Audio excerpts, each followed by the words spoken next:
Time now for Coming In Hot with Brent Wallace and former Ottawa Senator Jason York.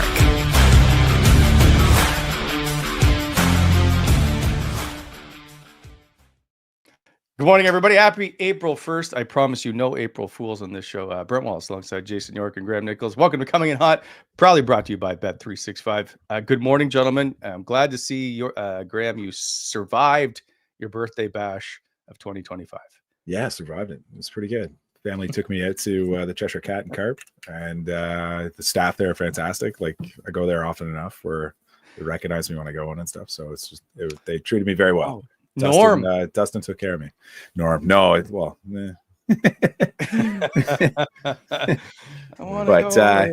I don't know. Dustin and his staff there are just fantastic. They do such an exceptional job, and yeah, it was a lot of fun. It's nice to get out. What's your go-to there, Graeme, if you're having a draft? So I'm a sucker for like hazy IPAs and stuff. So lately, whenever they get this brewery in called All My Friends, I'll jump in on that. It's usually really, really good. But yeah, the Cat's Meow volumes that they've been putting out lately have been really good as well. So those are the go-tos. Nice. That reminds me, I do have a gift certificate to go to the Cat, so I'll have to get on that. You're taking us out for dinner? We should get a coming in hot beer made up. We're gonna have to, maybe there's somebody listening that could. What would we call it? Like a sweet and salty. Toasty. Just sour. Sour. A sour. But while he goes to the Cat, he prefers to have a sour. I'm a light, like a blonde type beer drinker. Yeah. So Graham's a friendly guy. He's he's a good dude. So he has an All My Friends. I have an Erdinger. These are the three orders when we go to the Cat. Graeme, Nick, I'll have an All My Friends. I'll get an Erdinger. Well, he's like, I'll have a sour. Cheers, fellas. Listen, we got to get going. Rick Bowness is going to join us, the first head coach in Ottawa Senators history and legend. He has coached more games in the NHL than any other coach in National Hockey League history, both as an assistant and as a head coach. We'll also set up the Buffalo game tonight as the Ottawa Senators look to avoid the sweep and win their 40th game of the season. As we do that, this show is proudly brought to you by Charm Diamond Centers. More than 85 locations across the country through Charm and their sister brands. Proudly Canadian owned and operated since 1972. Check out a large selection of Canadian lab-grown diamonds, mine diamonds. Don't pay until 2026. Apply for the Charm Diamond Flexi Card today. Get approved for no interest financing on your purchase in minutes. For more information, go to charmdiamondcenters.com. Chosen forever, Charm Diamond Centers. Think you know hockey? Play Sobeys My NHL Picks weekly for the chance to win big prizes. A new slate of games opens every Thursday from now until the end of the regular season. So download the Sobeys app, pick the winners of 5 NHL games, and compete for your chance to win prizes such as Sobeys grocery offers up to 150,000 Steam points or the grand prize of a trip for 4 to this year's Stanley Cup Finals. And also BEI.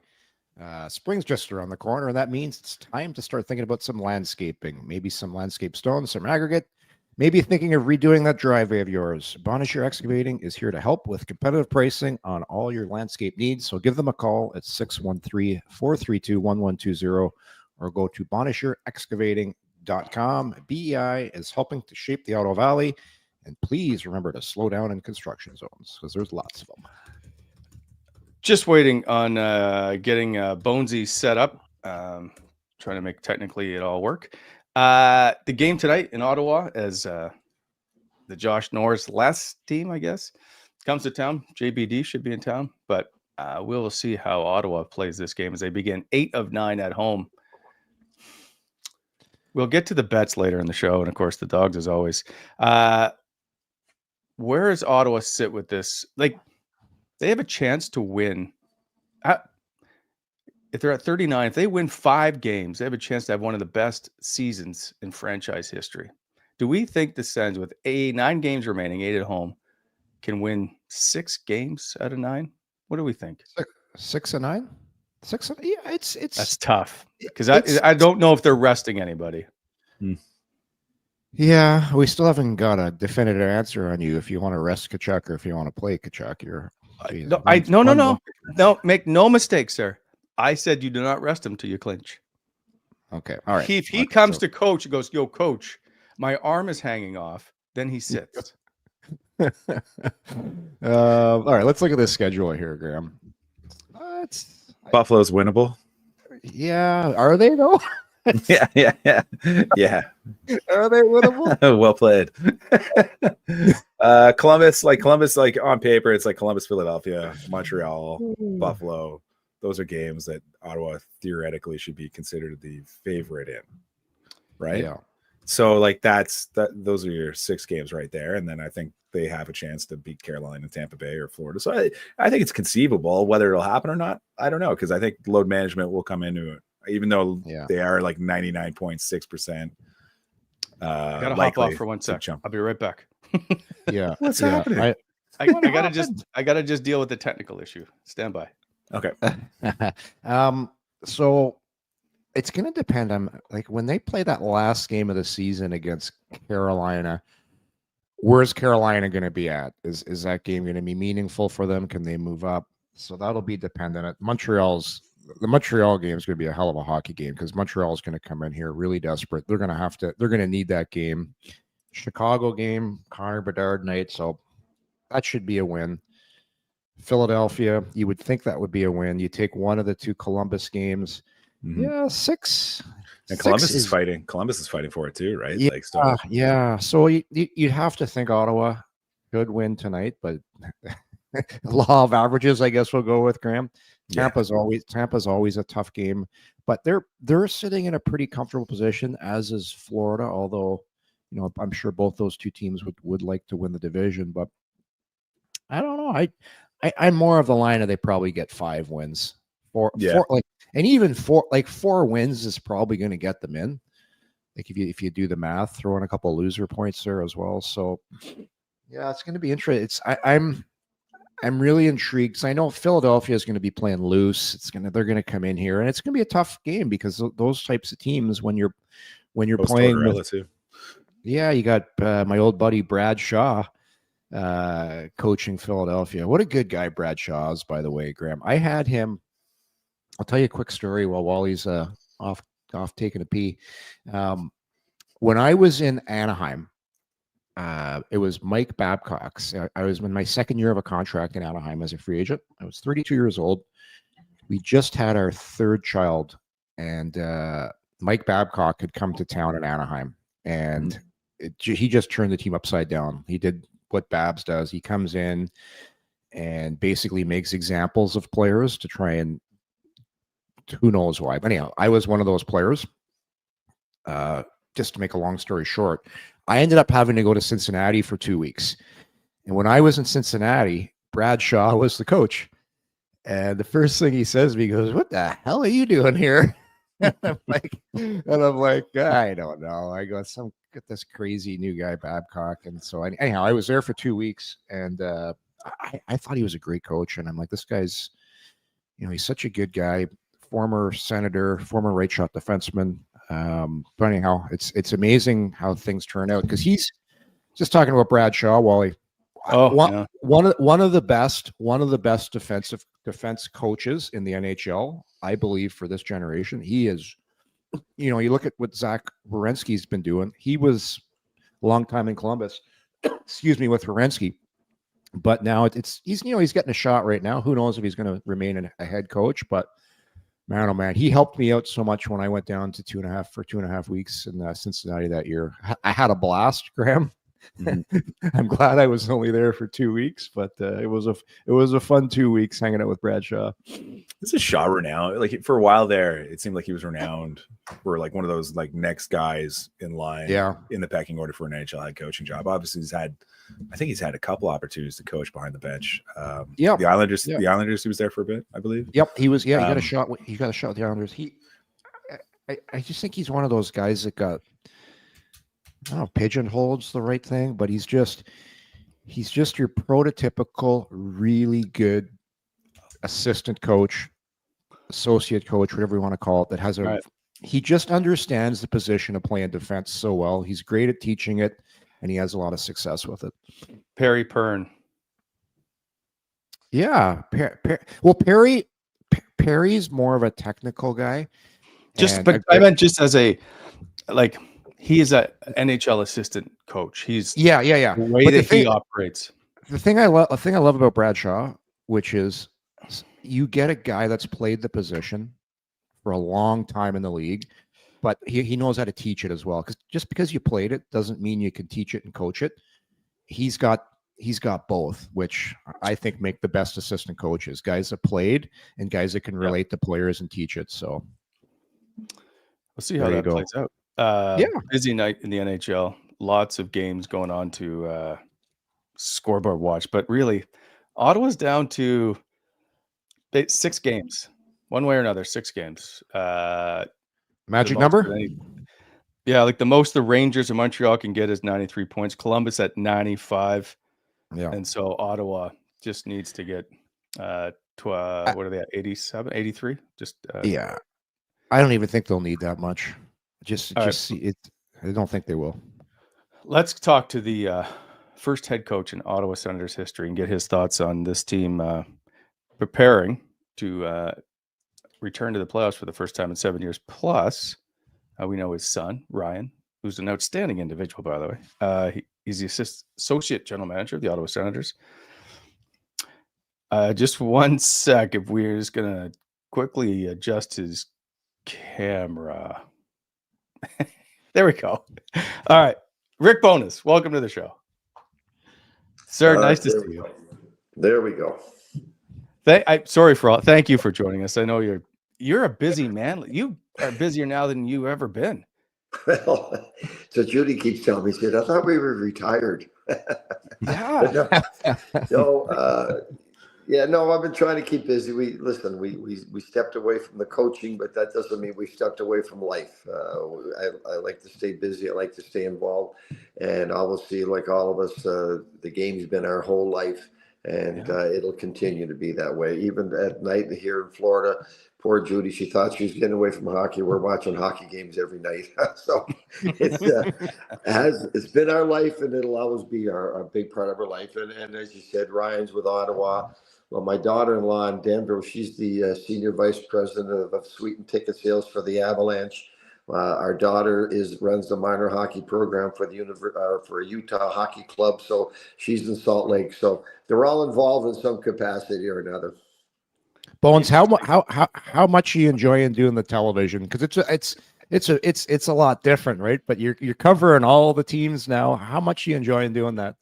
Yeah, no, it's okay. I wouldn't want to do too much of it, but no. It keeps me involved. And when I do the TNT or the Sportsnet, you're in the studio, so you're not at the game. You're not feeling the game as much as you are, when you're participating in it or you're right in the arena.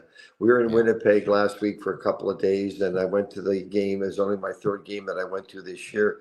New Jersey was in Winnipeg, so we went to that game, and you get a totally different feel from there when you're in the arena watching the game as opposed to being in the studio. But I do enjoy it, and again, it keeps me involved in the game. So for those people who don't know, I have this is where Rick Bowness is from. Just so we're going to talk the entire time about players who have played in New Brunswick. I just didn't tell Graham and Yorkie about this. Do we have the map? So there's a look at how far apart we were when in New Brunswick. There you go. Yeah, so we're just going to talk like Scott Pellerin, Rolly Melanson, Mike Eagles, those players. Yeah. Well, I was born in Moncton, but I didn't live there. I know you're in Nova Scotia. My dad in that era when I was born, they had the Maritime Senior Hockey League, which was great hockey. I mean, obviously there's only 6 teams in the league back then, and there was a lot of the players playing in the Maritime Senior League that could have been playing in the NHL today had there been 32 teams. So in that era, what they would do is they'd give him a day job and he'd play hockey at night. So again, I was born in Moncton, but raised in Halifax because every year we'd always go back to Halifax. But listen, he played in St. John, he played in Moncton, I played up in Sydney for a while. So the Maritime Senior, the only place he didn't play was in PEI. So, but he bounced around a little bit. They'd give him good jobs and let him play hockey at night, and he loved that. Bones, Why I are miss coaches so good? I miss that little stretch they had in the American Hockey League. We're not, because that was early '90s when you had the Moncton Hawks, the Cape Breton Oilers, the Halifax Citadels, and I one of the best places was playing in Newfoundland when Toronto had their farm team. I remember playing there, and I was playing for Barry Melrose in Adirondack, and the St. John's Maple Leafs had Crow was the head coach, and Joel Quenville was the player assistant defense coach. Like he was like, I miss stuff like that, Bones, when coaches were actually, you had a tight budget, right? So you know what, Yeah. you're going to play defense and you're going to coach too. Like, don't you, I miss those times. Yeah, yeah. A lot of good coaches came out of the American Hockey League, and you just mentioned a couple of them with Crow and Q. So, you didn't have the budget. And when I went to Moncton, our first year, Winnipeg decided to move a team there. Well, we had, I think at that point you could skate 16 skaters. So you had 10 forwards, and you had 5 defense, and you had to have one guy that could play both. And there wasn't the budget for the assistant coaches. I think our first year in Moncton, we had 13 rookies out of the 16 skaters, and 10 of them were out of college. So they weren't used to the 3-and-3 and the heavy hitting of the American Hockey League. So it was an eye opener for a lot of them. It was a great opportunity for me to grow as a coach, because there was certainly a lot of challenges dealing with kids like that who came out of college and weren't used to travel and the games and the American Hockey League. And so we didn't have a great year that year, but the next year with all them back, and a couple extra guys like Peter Durst and Ronnie Wilson, not the Ronnie Wilson who coached the Leafs, but the Ron Wilson who played forever. We were in first place in the American Hockey League before they fired Danny Maloney in Winnipeg in February, and I had to go up and finish the year on an interim basis. But I certainly learned a lot in my times in coaching in the American League because of those challenges. Because as a coach, you didn't have 3 guys on the bench with you. Yeah. You didn't have anybody, and you were relying on a guy like Q that would be a player assistant coach. And I relied a lot on Ron Wilson. He was our player assistant coach, basically. He was the captain of the team, but I relied on him a lot. And again, the video wasn't as extreme as it is today, with the computers and everything. So from a coaching perspective, man, it was a great learning experience for me. Yeah, absolutely. I've never had a chance to speak to you about coaching the Ottawa Senators, because you've always come to town and you were coaching with another team, and it was never the right time. I want to know what it was like to coach the Ottawa Senators. You were the first head coach for 4 seasons. I think you still sit 4th all time in games coached by Ottawa. We do have the only photo I could find is an exasperated Rick Bowness. But what was that time like? Well, that was very difficult. You talk about a learning experience. That was another one. Fortunately, I had a tremendous staff with Alain Vigneault, who I hired as a junior. I had E.J. McGuire, had Chico Resch as a goalie coach. But listen, that I probably wasn't ready for that challenge, simply because the organization was going to build through the draft, and they knew going into it was going to be 4 and 5 years of heck. It was tough going, and we made when you're doing that, you've got there's a huge focus on patience and identifying players that you're going to be able to build with. We were so bad that first year that they had to change all the draft rules next year when Anaheim and Florida came in, right? We were so bad. Yeah. Like, we were getting everyone's 3rd string goalie and 8th and 9th defenseman and 13th and 14th forwards. And they changed the draft the next year when Florida and Anaheim came in, like I mentioned. But the one thing Tampa did that year is they went out and right away in the summer, they traded for Darren Pupa, a National Hockey League goaltender who was just outstanding, and they were lucky to get him. And he helped them overcome a lot of deficiency. Now, our goalies certainly gave us everything they had, and the work ethic wasn't the problem. We just weren't good enough. And honestly, I wish I knew then what I know now, and I probably would have been a whole lot better coach for them. But with the players that we had, and I didn't have the most experience coaching an expansion team that bad. So I think I'm just as much to blame as the players that we just all weren't good enough. It's as simple as that. And it took, I know a few years later when they traded for Damian Rhodes and they made a couple other trades, and all of a sudden the whole thing turned around.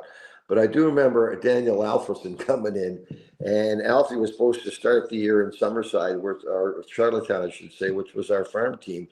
And he was clearly the best player on the ice, and he was. We had Dag, we had Yashin, we had Bonk, and all these guys, but he was better than all of them. And we had to fight to keep him because simply we didn't have the budget. I think he was going to make like 50,000 in the minors and 250 in Ottawa, and it was a bit of a battle to keep him there. But he was clearly the best player. And when you got Alfie in there and they made a couple of trades, then all of a sudden it turned around. But it was, again, you talk about a tough experience. That was it. And Alain and I still get together down here in Florida, and we kind of chuckle at those times because neither one of us were ready for what we had to deal with, if we were completely honest.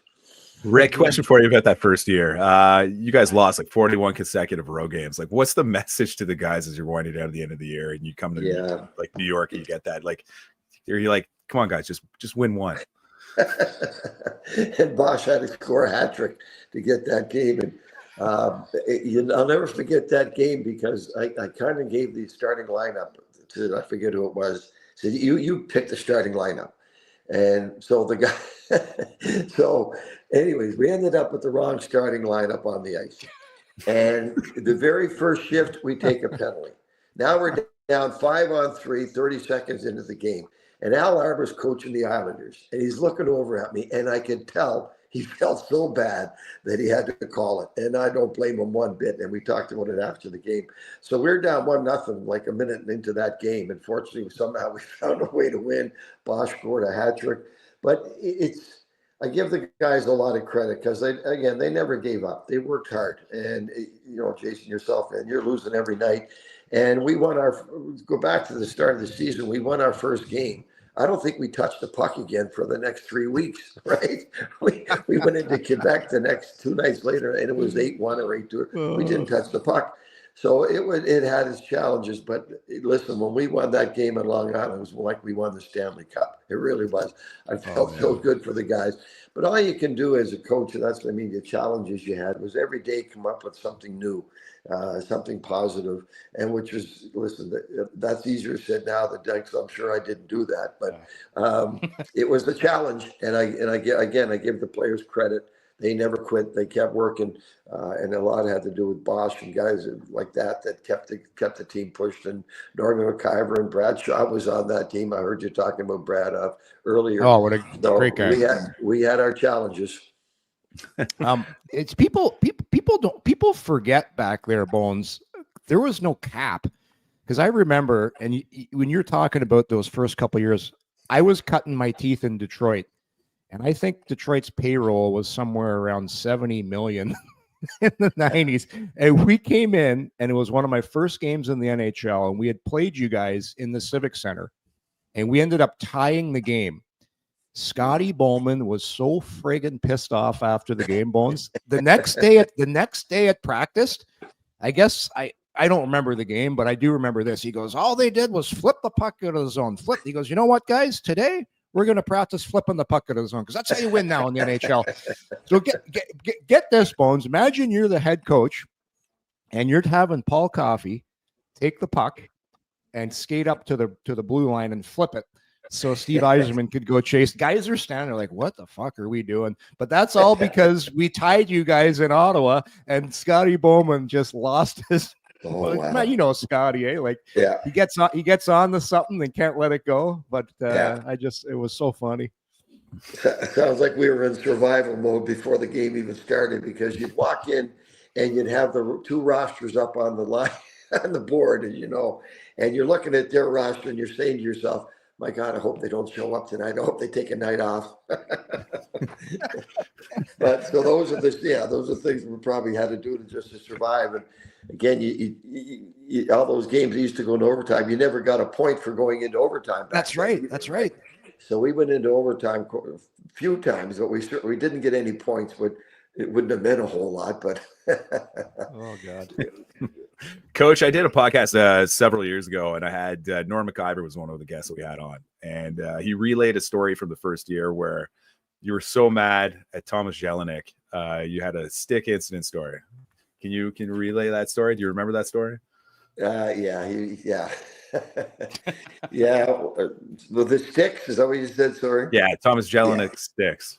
Yeah, they were bad, man. They were bad, and they're this big curve and all. I'd never seen a stick like that in my life.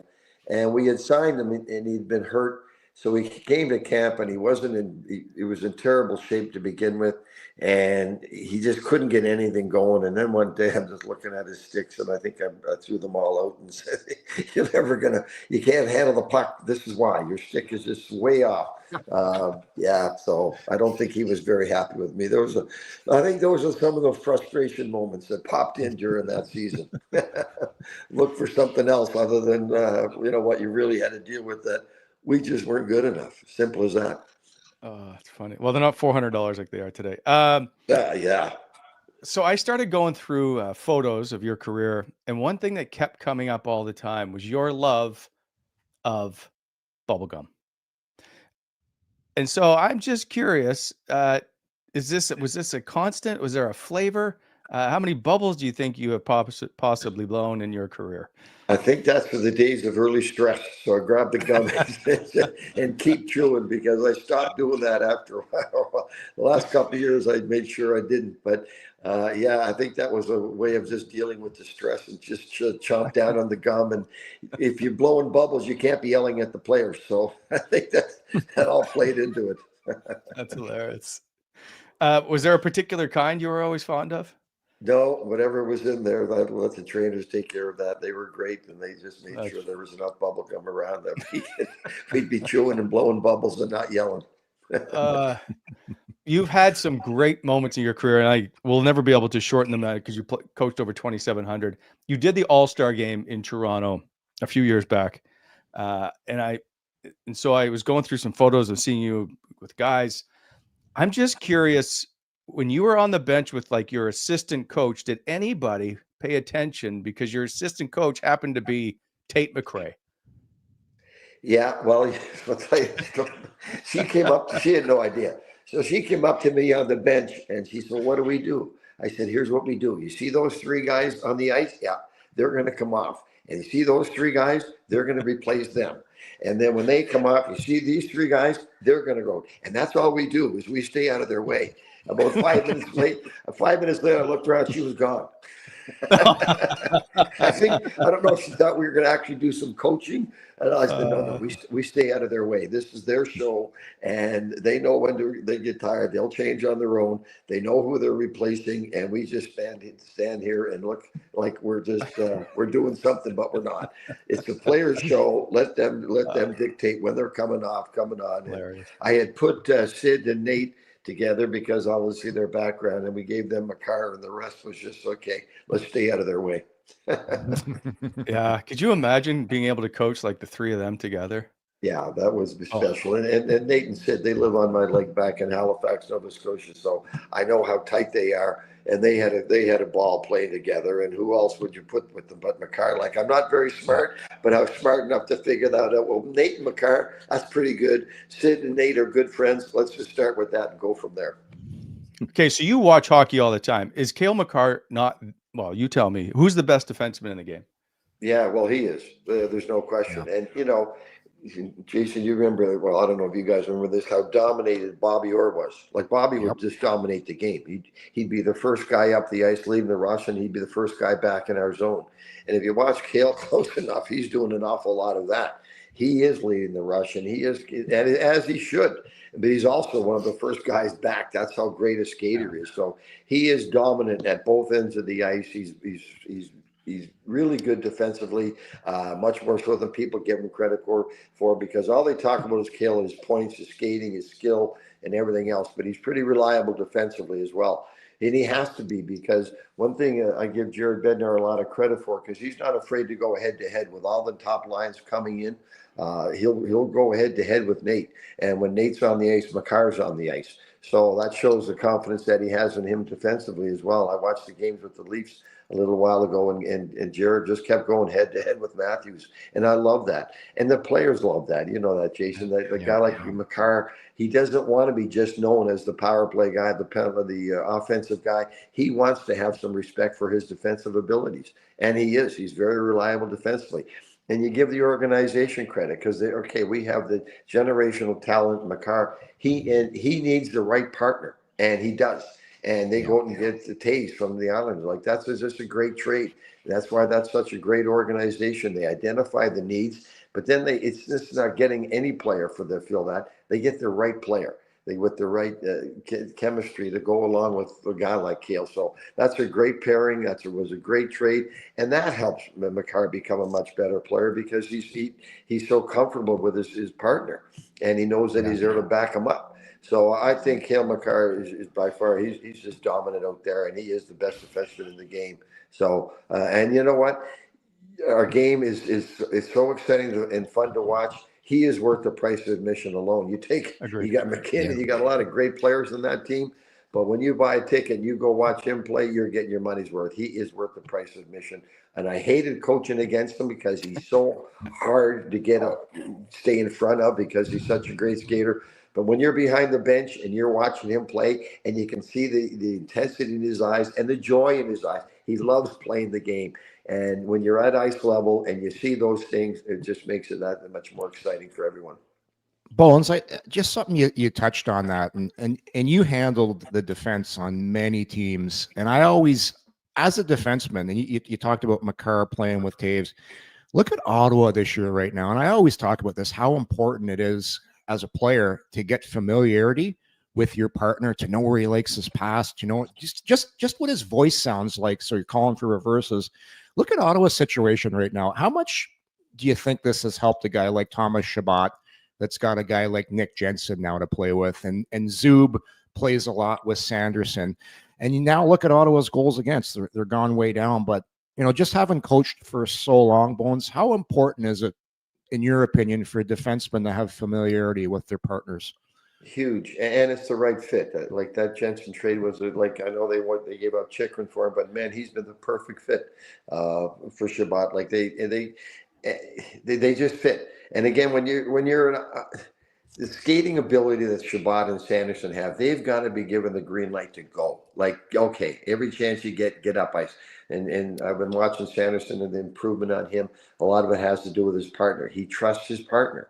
And the same with Jensen. Like, those guys are the perfect partners for those two guys. And they're able to join the rush. They're able to lead the rush. They're able to play their game and trusting their partner. And that is absolutely huge. You can't have two guys the same out there that are both joining the rush and taking off and leaving their zone too early or whatever they do. But you got to have the right partner. Those two guys, Zub and Jensen, are perfect for those two guys on the left side. And it works. And it does cut down your goals against, because not only it's defensively, they have the puck a lot. You watch how much Sanderson has the puck and Chabot has the puck. And I remember watching Chabot his first year when he came in the league, and we said, man, that kid's going to have a great career. He's big, he's fast, he's mobile. He's going to have a great career. He's going to be a dominant player, and he has become that.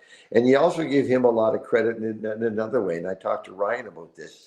Right. Okay. So he's the number one power play guy for a long time. And now Sanderson comes in, and they slowly integrate Sanderson into that number one guy in the power play. How does Chabot handle it? He said he's been outstanding. That shows you how committed he is to the teams. It's not an easy thing to accept that all of a sudden you're the number one power play guy for years, and now you're being moved to the second. As you know, Jason, that's not an easy thing to handle. But it speaks of the character of the guy like Chabot, and it speaks of the whole team of the commitment to the team game, and the team comes first. So the partners there are huge. Their attitude of the players are huge, and those two guys, Jensen and Zub, are perfect partners for those two individuals that we talked about. I want to ask you about Tim Stützle. You talked about players that you'd pay to watch. Tim Stützle, for me, I would pay to watch because he's unpredictable.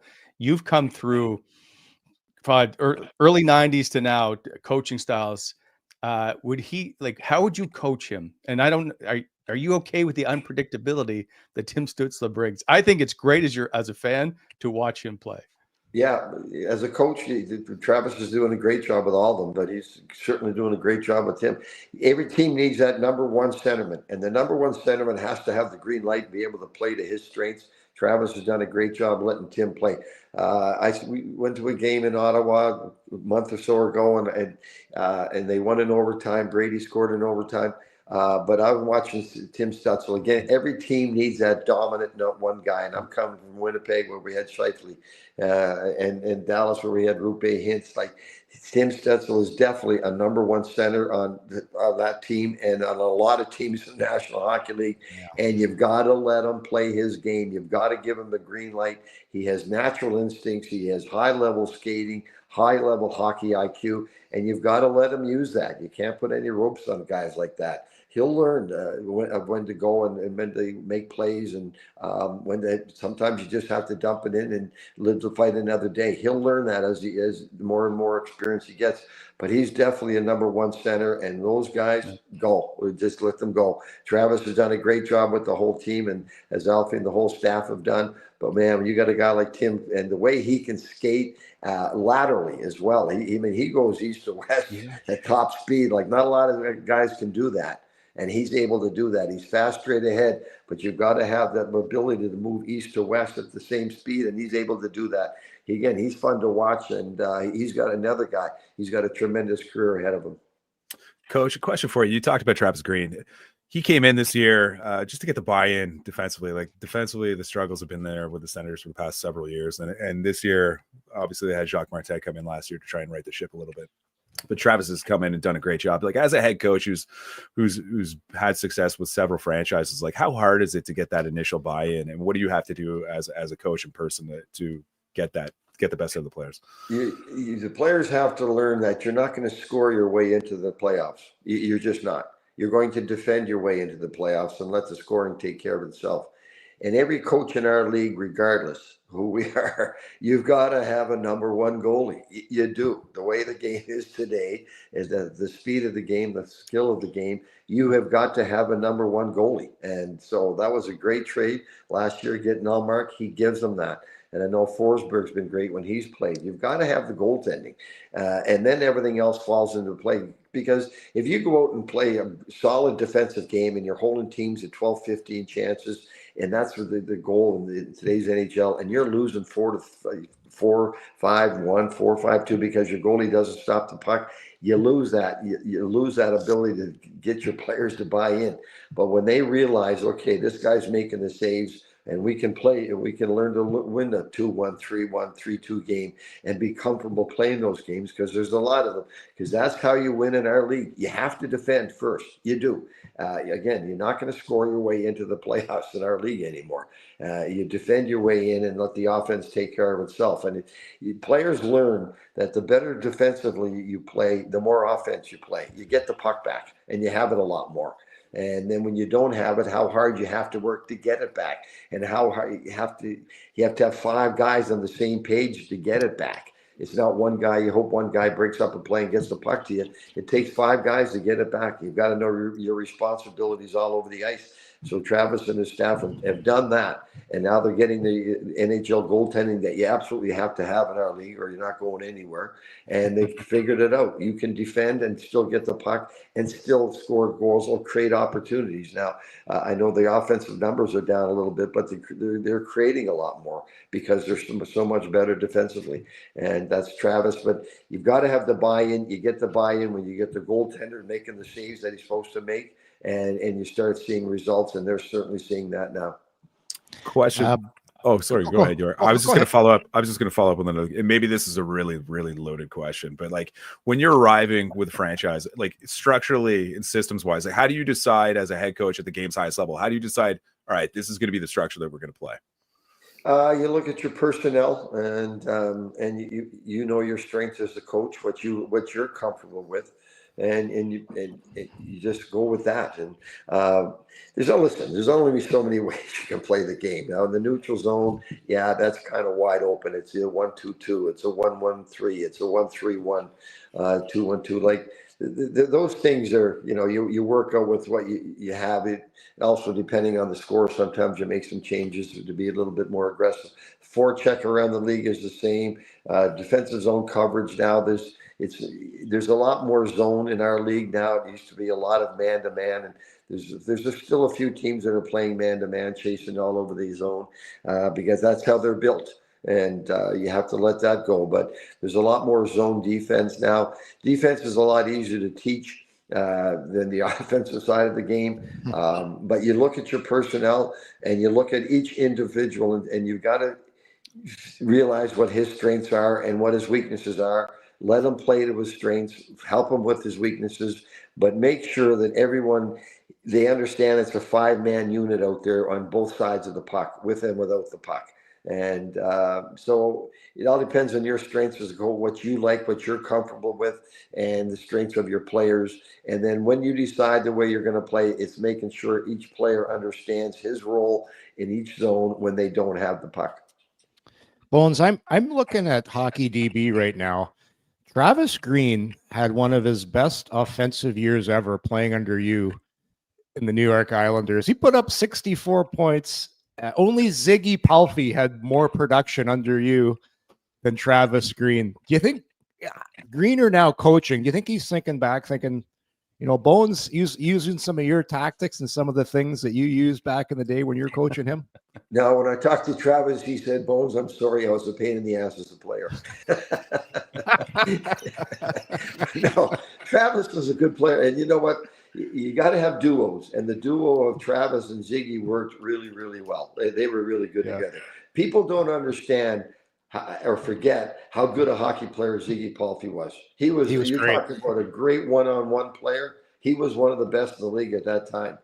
He was an outstanding player that played on some bad teams. We weren't very good in the island, but those two guys carried the team. But Travis, listen, he's big right-handed centerman, could win draws, was really good in the power play, and can make plays. And Ziggy Palffy, again, you give him the puck. Like, there's very few players that there's nothing happening out there, and all of a sudden they make something happen out of nowhere. And Ziggy was right in that category. He'd have 3 guys around him, and he'd come out with the puck and get a scoring chance. Ziggy was a highly skilled, great hockey IQ offensively. Now, there's a guy had his defensive challenges. Oh, yeah. That way. And we used to just try to simplify it as hard as I could. Ziggy, just come back here and get in that area and protect that area. But Travis was a solid 2-way player, and I enjoyed working with them very much. But they were our offensive players. We had traded Derek King away. We had traded Marty McGinnis away. We had some good players that were dealt away, and all of a sudden the whole offense was kind of generated on those two, and they delivered. I do have a million questions, but we'll keep it to just one last one before we let you go. And that's, what do you think Ottawa can do? This is a loaded question. What do you think Ottawa can do in the playoffs when they get in? I think they're going to get in. They're well coached. They're a good team, and they figured it out. And I think that Four Nations that event was just tremendous for Brady Tkachuk's growth in that short little time.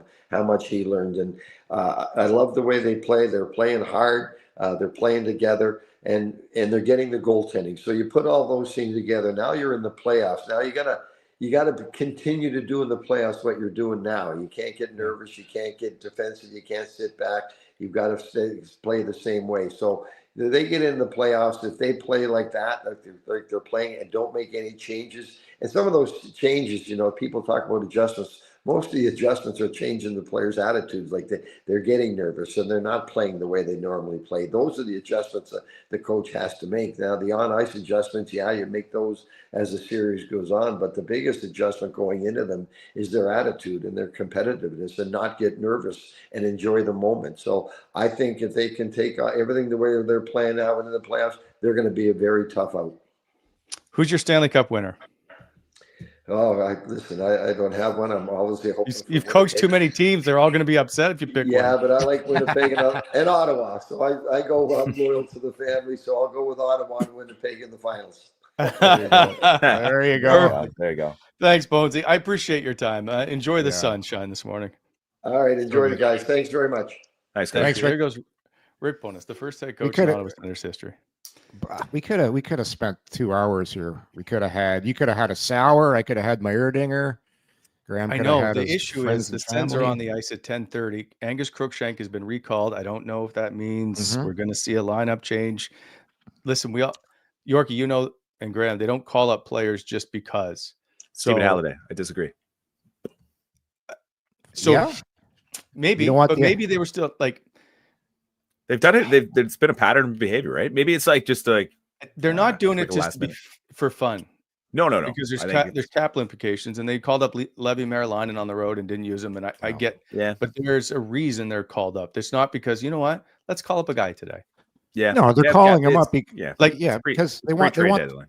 Yeah, and they're not sure. So it's like, let's see how you are in the morning. Insurance So, plan in case you can't yes. go, and then get the angry elf. Insert the angry elf.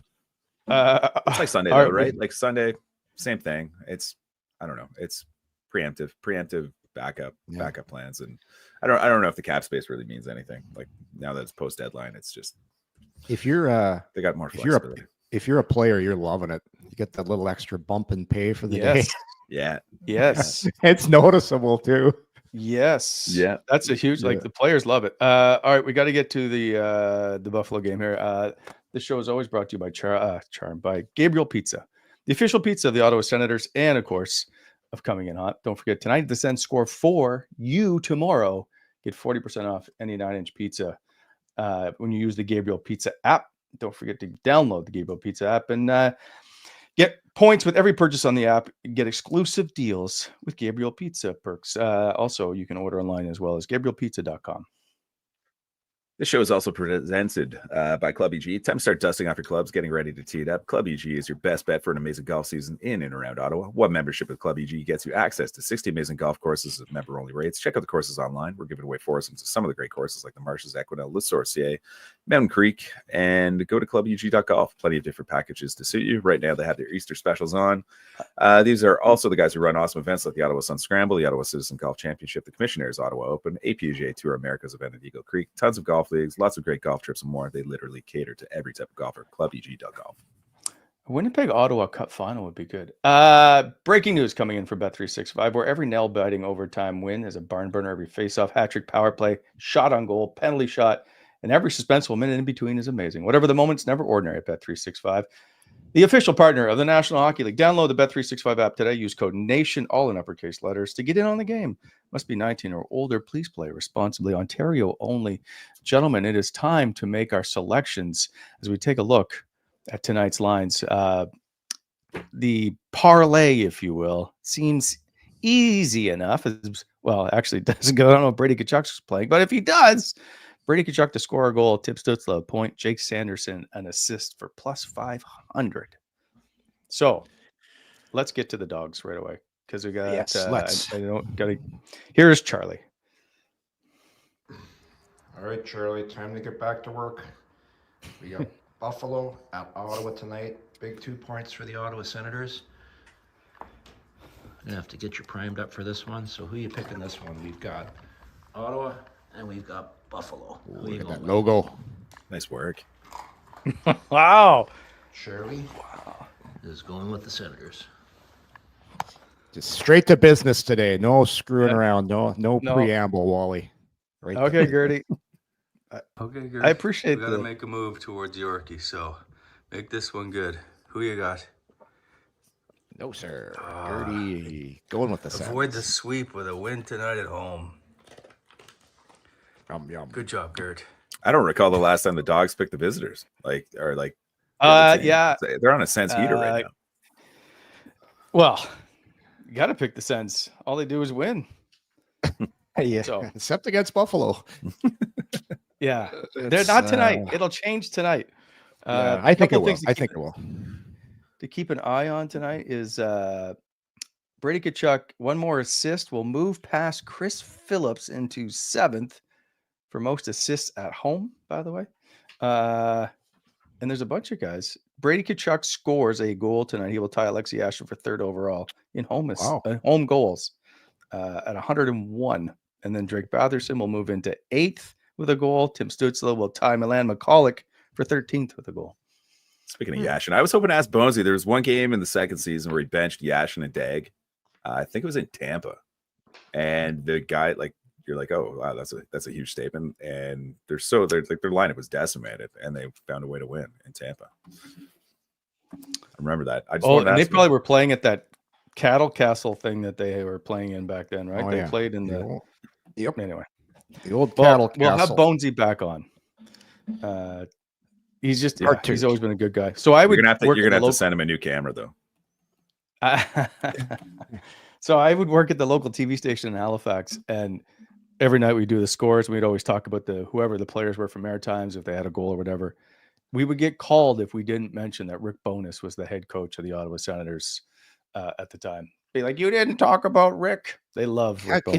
Can we get some video footage and photos from Wally at the local TV station? I want to see the suit you're rocking for these segments. What hair looks like. I have my VHS VHS tape. Yeah, so it would be 1997, somewhere in there. Yeah, I haven't looked at it in years, but I do have one. Was it similar to the kid? Terrible. What was the kid there when he dropped the kid that did the basketball thing there, and then he drops the dynamite? What's that? Is that Napoleon Dynamite? Yeah, I know what you're talking about, York. What's that video that went viral where it's like high school, wasn't it? It was like high school basketball, and it was a play-by-play guy's like, boom goes the dynamite. Oh, that's right. That's right. Well, you must have had a catchphrase to get you going to the next level, Wally. You didn't go with boom goes the dynamite? No, I didn't. No. Were you all business? Just all business? I'm all. Look, what would make you think I'd be any different? Well, I don't know. You're young. You're probably a little nervous starting out. You probably were studying the game tape, getting the names. So you could, like that guy, you probably had to have a catchphrase like "Boom goes the dynamite," but say it in the crustier way. When I hosted Sports Center, the only thing I would say would be "Goodbye baseball, hello souvenir," but that would be it. That was your thing, okay? Because that was much later. That's much later. Ottawa facing Buffalo tonight. They don't really have. There is no urgency in the game, and I'm just curious if that really matters at this point. For who? Urgency for Ottawa. There's no real urgency. Like I will say they were concern. They were absolutely fuming losing that game last week on Tuesday. Like that was the angriest group of players I've seen in a long time. Just being around the team this year, and I understand what you're saying, Brent, but like at the same time, I think like this is a team that wants to win. I think like Dylan Cousins, they want to win. Like get one against Buffalo, send a message, and build towards like Florida and Tampa later on. Yeah, I disagree, Wally. I think there's lots of urgency. They don't just to think of it this way. You get swept by the Buffalo Sabres after the game. You're sitting there. Oh yeah. Well, we're gonna. No, they don't want to be standing in the dressing room again, losing to this team. And also too, like they've got a chance to get some space between those teams, and maybe be a chance to rest some guys if they string a few wins here. So I think there's a lot of urgency here, and I think Graham brings up a great point. Like. Cousins wants to beat these guys. Like he's going to be, well, guaranteed his lines start the game, and he's going to be, playing from the tips tonight. I think Ottawa's going to come out flying. I think there's urgency because the playoffs are coming. You want to take care of business, and you want to make sure you're playing the right way. And you can't say you're going to play down to Buffalo because they beat them every time. I think they're going to be urgent to show Buffalo that they're going to beat them, and they're going to come out flying. By the way, you haven't picked who you're going with tonight. I'm taking Ottawa. I'm taking Ottawa. So Buffalo's outscored Ottawa 12-3 this season in 3 games. Power plays at 18%, 11 for 2. Penalty kill is 7 for 9, or basically 87%, if you will. Yeah.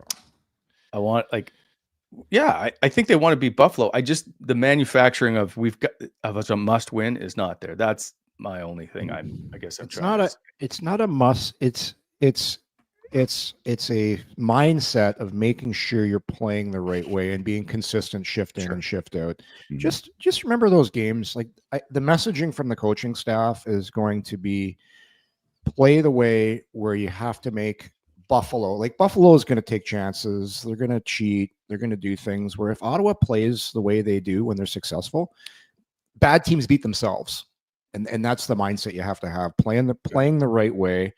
And how many times we had guys on this show where they don't even talk about winning and losing. They just talk about the old Jacques Martin saying the process. Stick to the process. But it's true. Yeah. Stick to the process. Prepare the right way. Each and every shift, win your shift. And if you do that more times than not, you're normally going to win the game unless your goalie shits the bed. But that's how you win in this league. You just you play high percentage hockey. So I'm not concerned. I think they're excited, Wally. They're excited because the playoffs are coming, and this is a first for a lot of guys. I think Buffalo's I gotta ask you relatively this. well too since last Tuesday. Yeah. Yes. They scored some bad. Well, they dropped 8 on Washington. Yeah. Yeah. I meant to ask you this yesterday. We got away from it. So 3 games with the lines the way they are. People are like, "Oh my God, what's Travis Green doing? He's gone crazy. Everything was going great. Why mix them up?" Are you? What's your assessment of the lines now? Are you in agreement with what he has done? What do you think, Graham? I don't mind staggering the talent. We talked about it briefly yesterday. In terms of splitting up Stützle and Tkachuk, I think that's that pairing on a line is dynamic. Their money, you know exactly what you're getting shift in, shift out. Like that line should dominate possession against any other line that they're playing against within reason. And when you stagger the talent out a little bit more, I think it makes Ottawa a little bit more difficult to match up with. And you're giving guys a shot.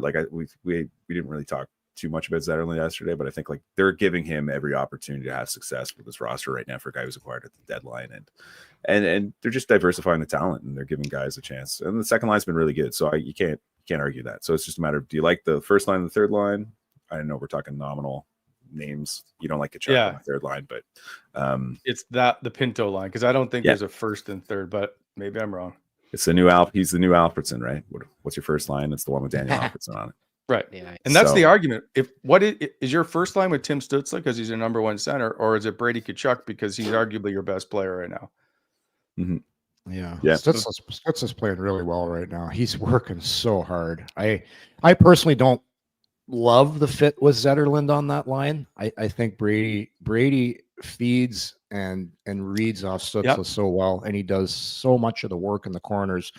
Brady extends puck possession time in the offensive zone, which then feeds in the Stützle's game, and then Giroux comes in and sets guys up. I love that line together, but I understand what's going on. You've got to get, I'll say this, Zetterlund needs to start producing. Hopefully it's tonight. If he had a goal or two, none of us would be having a conversation about the lines being switched or anything. It'd be like, oh yeah, right? No, I would. I think it changes everything. I just think the combination of Brady and Timmy when they're going is special. And I also think Amadio shouldn't be on your fourth line. He's too important of a player. But he is. And that but that means you got a little bit of depth. Yeah, but it also means you split up arguably Ottawa's best line at the time, which was Pinto, Amadio, and Ridley Gregg. They were really good. But Yorkie, you can go back to the lines. You won't know what you got until you try it, though. You could go back, but I'm going to tell you, I don't guarantee you, there's no guarantees in this game. Stützle, Giroux, and Tkachuk would have had their way with Pittsburgh's D in that game because they're soft.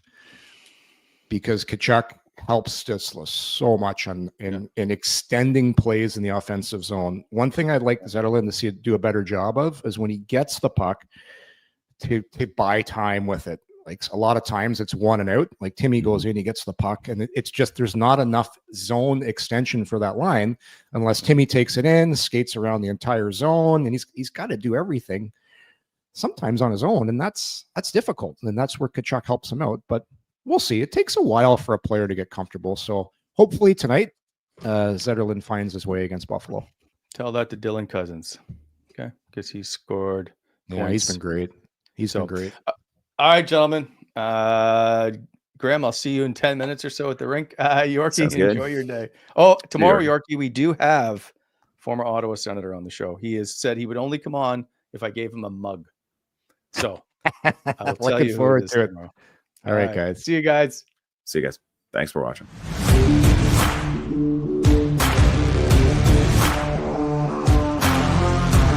Thanks for tuning in to Coming In Hot. If you enjoyed the show, hit that like button and be sure to subscribe to never miss an episode.